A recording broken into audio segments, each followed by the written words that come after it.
Hi everyone. Welcome to UXDX presentation.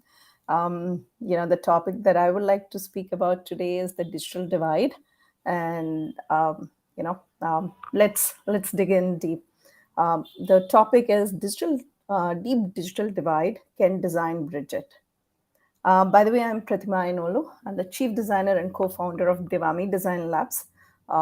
We are from India, and we primarily focus on SaaS platforms and deep tech, health tech, fintech platforms. We design and do front-end development for these. Now, without delay, let's dig in. The digital divide. I'm sure a lot of you would have heard the word digital divide, and most of you would know what it is. Generally, the understanding of digital divide is limited to not having access to internet or not having access to devices like smartphones, tablets, and computers. Let's go a little bit beyond this. But are all the people having access to internet and having access to smartphones, computers, tablets, actually using the internet like they can, or they should probably, for saving time, for convenience, and saving money? Is it really happening? Probably not. There are a lot of people out there in the world who still have access to internet, who have access to smartphones or tablets, but they hardly use it. The primary focus for them is primarily to use it for communication with probably their families or for entertainment. Now, should we consider these people as part of the segment where they're divided digitally? Probably yes, because probably they're not divided by hardware or internet access, but they definitely are divided in terms of user experience and how they consume information or use internet or the devices. Now, let's just decode the divide a little bit more. Why is the digital divide there in terms of usage, right? Is it because of lack of digital literacy? I think that is one of the major reasons as of today that a lot of people out there do not use their smartphones, laptops, or the tablets as they probably could, right? Why? There is a lot of fear, a lot of discomfort among people to be using these devices. For many reasons, right?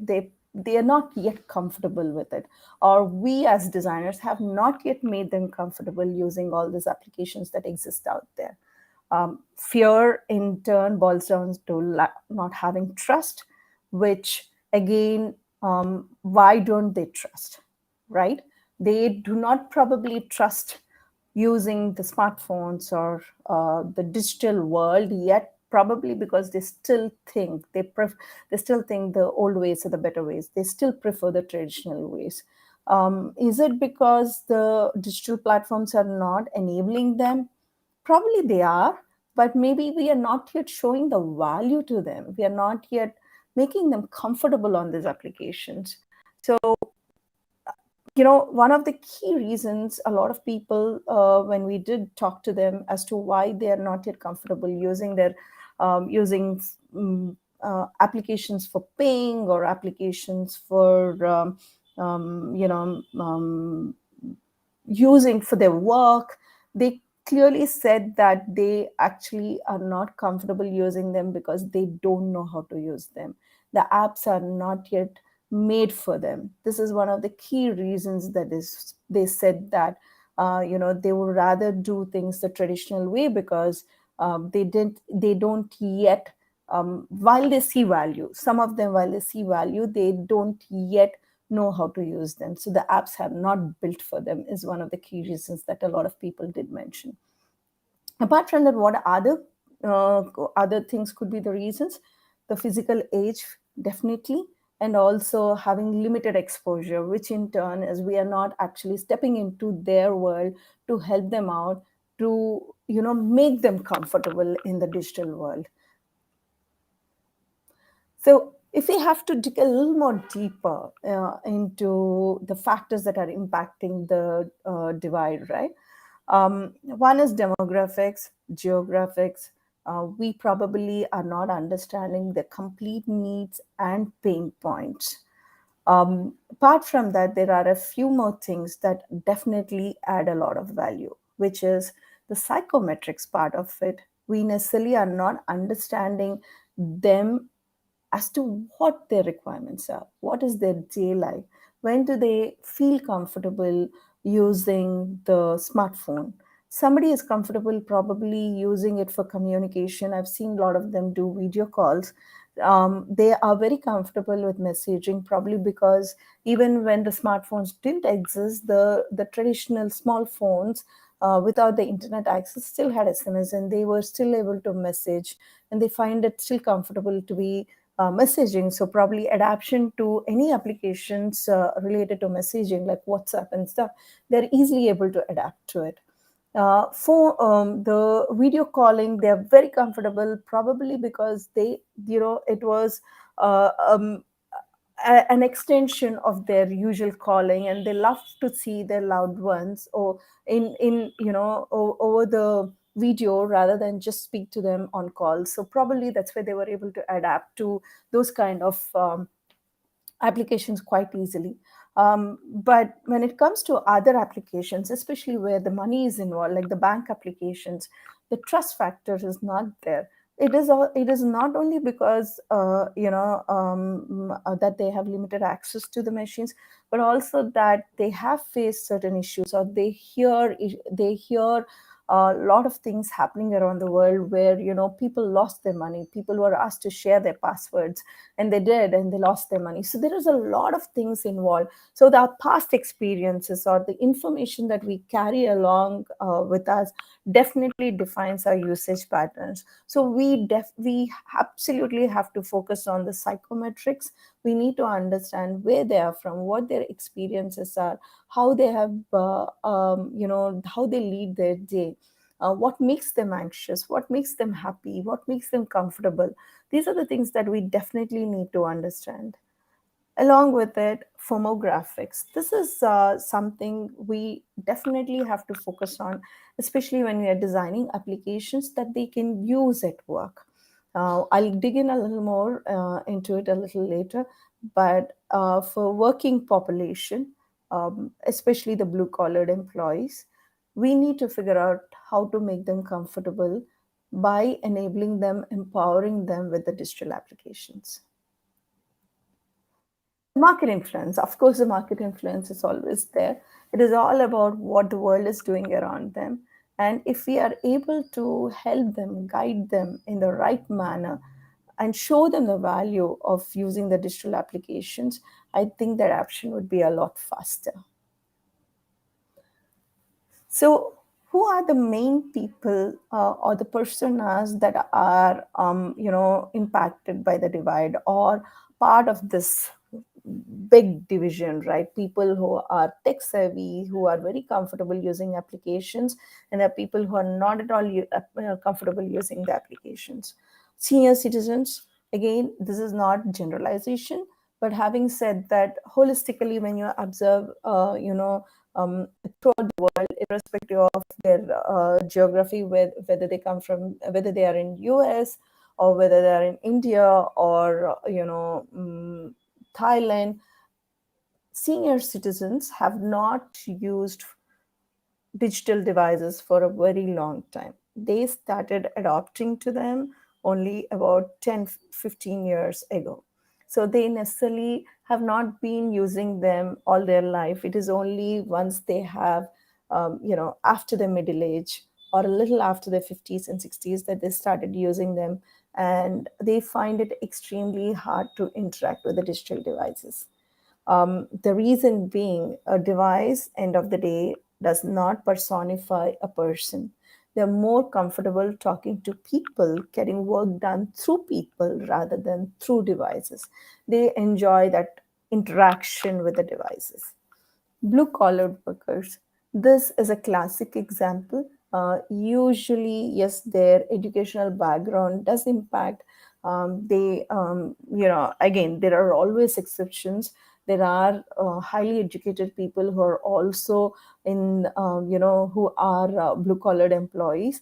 But having said that, they come from an educational background where they're not necessarily introduced to technology earlier, and also they do not have access to a lot of things, and the work that they do, necessarily people have not focused, at least the digital world has not focused on them in the last 10-15 years. It is only now that the world is shifting, where we are talking about including everyone into this digital space, and how do we make everyone's life easy.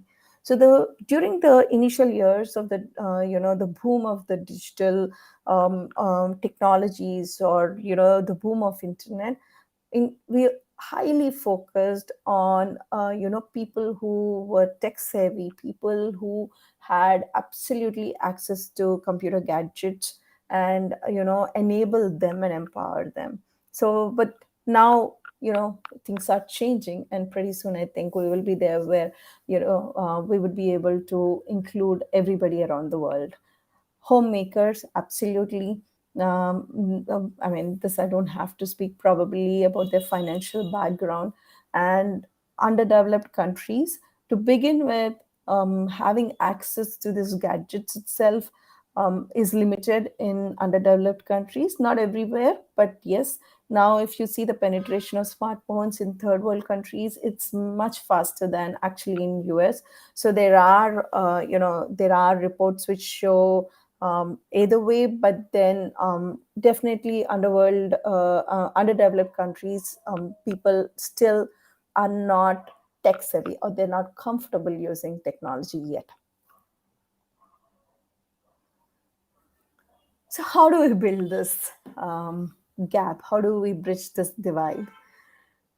So, you know, it is extremely important for us to win the trust of people. It is extremely important to make them comfortable on the applications, the digital applications. It is extremely important to make people feel like, the app is made for them. So, for that reason, we actually have to understand all of these people. We need to understand what bothers them, what doesn't bother them. Most of them, because they may not come from a rich educational background, it is very important for us to not bombard them with a lot of information. We need to adapt to visualizations. People usually are very comfortable with visualizations than an overload of information. So we have to figure out how to reduce this cognitive overload, make them feel comfortable, give them guided flows, help them easily discover things. These are very, very, very crucial to bridge this gap. Now, the time to perform a task, you know, so actually, about a few days back, I was listening to this conversation where, people were saying that people these days, at least the attention span of people has gone down, irrespective of technology or non-technology. It's just that the penetration of television, the penetration of a lot of things. I mean, we're not as peaceful as we used to be probably, but the study shows that people focus is less than 8.3 seconds. I believe it's goldfish focuses about 9 seconds. I was reading it this somewhere, and we have gone down to that level. So what they say is focus, give clarity on what they are here to do, then help them perform the action and show them the output. Be simple, be clear in what is expected, just do it and help them move away from it. So the time to task is extremely, extremely important, while at the same time maintaining, keeping them engaged all along. Contextualization. So usually, right, at any given point when we are reading something or when we are performing an action, from there each of us as humans would have multiple questions for which we would probably need answers, or our journeys are different, and the chances of them being different are extremely high. So we definitely have to understand from here where would they go from here, and include those possible actions everywhere, and that is what we are calling as contextualization. Inclusion and consistency. When we are designing an application, we absolutely have to make sure the application, while it is inclusive in its nature, it also is consistent across to avoid surprises. When the patterns are repeating, when we are trying to do the same thing, the familiarity makes people comfortable, it builds the trust of the people, and they hang in there to finish their work. Emotional innovation. Usually, when we are designing, we usually think of demographics, geographics, what are the needs and what are the pain points. But often we keep their emotions in check. And this is a classic example I try to give everywhere, which is, Uber. When somebody is using an Uber, they could either be going to celebrate something, or they could be going to an emergency, or in a hospital, right? So, how Uber, while performing the workflow of Uber, has to consider all kinds of emotions. It has to consider that people could be using their workflow, or people could be trying to book a cab at in any kind of emotion, right? So we need to make sure that we are handling all kinds of emotions, fairly well. So we need to make people comfortable. If the cab is getting delayed, we need to figure out how to use the tone of the application, what language we are using. We should be extremely careful what visualizations we are using. So for example, if somebody is in an emergency and they're trying to book a cab and they found a cab, it can't be like, hooray, you found a cab, right? It just doesn't work. At the same time, if somebody is going somewhere to celebrate, we can't use a normal tone. So you need to find a good balance, and for that we absolutely, absolutely have to consider the emotions of the people, the emotional state of the people, not just their user needs and the pain points. Along with it, intellectual innovation is also equally important. What I mean by that is, we as humans, we shift between emotional space to intellectual space. When we are in intellectual space, we are trying to perform a task, finish a task.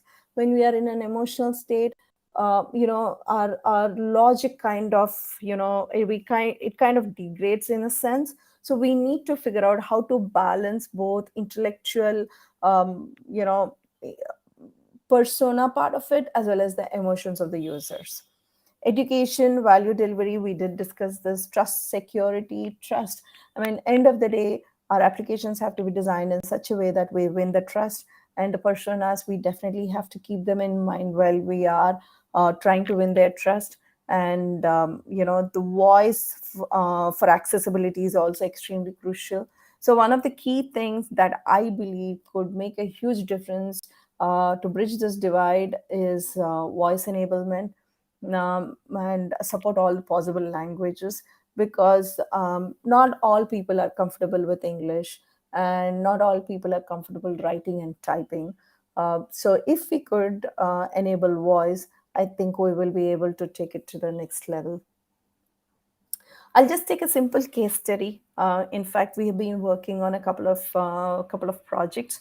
One is in the manufacturing industry. We have been working with a SaaS platform where we have been helping them. The platform, the USP of the platform is to provide analytics as well as the workflow management on the floor for the manufacturing industry. So what is required here is how do we increase the growth of the manufacturing lines, and how do we increase the efficiency, and how do we make people more efficient, right? But in even to do that, we need to be able to track every detail.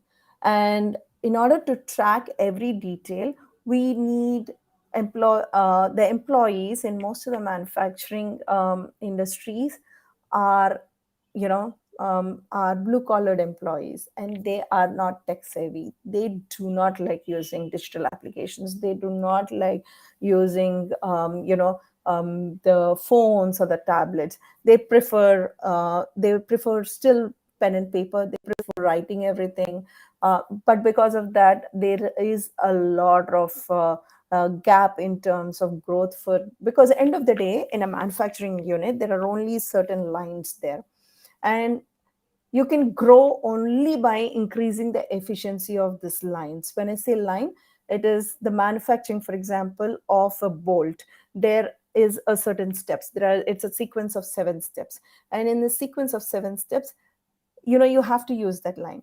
Only by making processes efficient is the only way we can increase the growth and efficiency, and in turn the revenue of this of the manufacturing industry or of that particular company, right? So what did we do there? We went with a very unique approach where, we tried giving them instant gratification, and we actually made the digital application for these blue collared employees so simple, so easy to use, that it was just a set of few 5 questions or 10 questions where they have to just touch and touch, and it is done. Nowhere we used forms, nowhere we used a lot of information, nowhere we used a lot of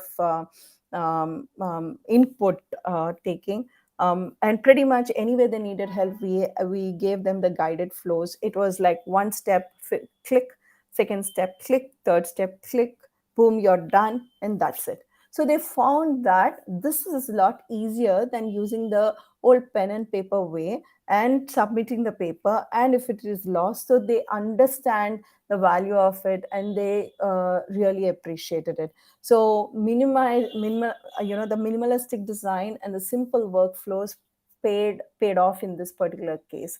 And the guided flows, we never showed all the information in one shot. We were taking them step by step, and that absolutely helped. The UI designs also helped because it was for the manufacturing industry in India, and especially for blue collared employees. The culture of India mattered there, so we used very bright colors to make them feel at home. We also used local languages wherever applicable for help, as well as for the labels and stuff. And the visualizations were all Indian, where the infographics that we used were all Indian based, so they felt comfortable being on the application. I think, Rory, I finished it in time. Thank you, guys. Excellent. Thank you very much for that talk. I really enjoyed it. Kind of it. There is always sometimes when you're working in tech, you just kind of forget that there are other people who aren't as kind of used to it and digital native, as we say. Yes. Yeah. Yeah. Excellent. So if anybody has any questions, please do post them either on the chat on UXDX or on YouTube, LinkedIn, whichever platform you're watching on, and we'll put those questions through to Prathima. But I'm going to start off with a question that I always kind of struggle with, and just wondering on your context or your opinion on it.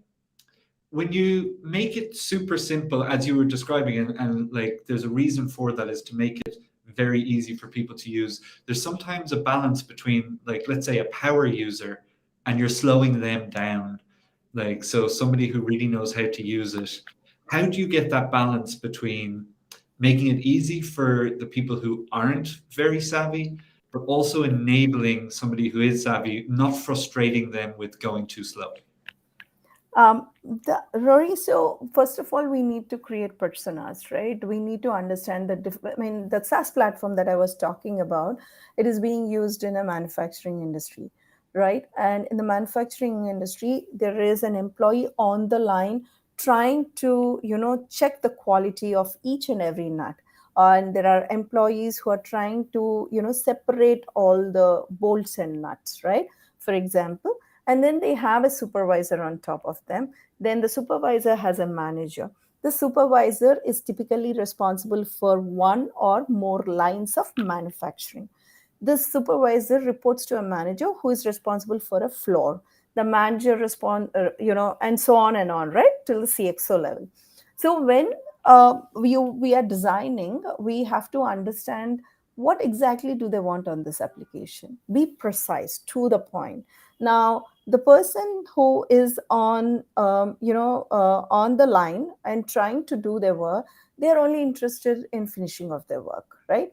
And they want to, click and say, hey, I'm done with my work, everything looks good. Or hey, I found a small issue here, report the issue, and put that bolt away probably. So all they need is that. Whereas the supervisor, he needs to understand what is the efficiency of each person on this line. If there are 7 steps, there are 7 people on this line, right? He needs to understand, are all of them performing efficiently. They also need some amount of analytics where they can compare who is slow, who is fast, what can I do. Apart from people information, he also needs to understand what could be the possible repairs that are coming up on this line. Like, the machines, they need to maintain the machines. When is the downtime coming up? Whereas the floor manager is answerable for, what is the productivity on the floor for a week or so on, right? When we consider all of them, the design for the supervisor definitely is not going to be click, click, click. He, in fact, needs drill downs into the graphs. He needs to understand, but not as much, right? Because he's also probably only he just finished his not even undergraduation, probably just schooling, and there's only so much he can absorb. So we need to literally make it very clear to him, draw conclusions for him, state that, and only give him additional information on demand. So you can say, hey, today the performance of 3 people is down than the usual, usual efficiency. Do you want to know why? Click on it and then show the details to him, right? So on demand is one way of solving that problem. And if you go to the CXO level, they are interested in what is the revenue I'm making this month. Can I meet my numbers? So that's at a different ball game. So personas matter. What they need on the application matters. Sometimes, you need to give them information, but probably on demand, and then, give them a guided flow to take them where they want to go. Great, thank you. I just noticed there were some questions coming in there. So Dia has asked about balancing the advanced and basic users, which I think you answered, as well as how you identify the personas. So you could do a very role-based identification there. But what I might do, we're out of time now, but what I'll do is I'll just copy and paste those questions in, because we have another one from Ujwal as well. I'll paste those into the UXEX Slack group, and I'll invite Prathima to come and answer those questions there. So thank you very much, Prathima, for sharing your insights. Thank you. Thank you.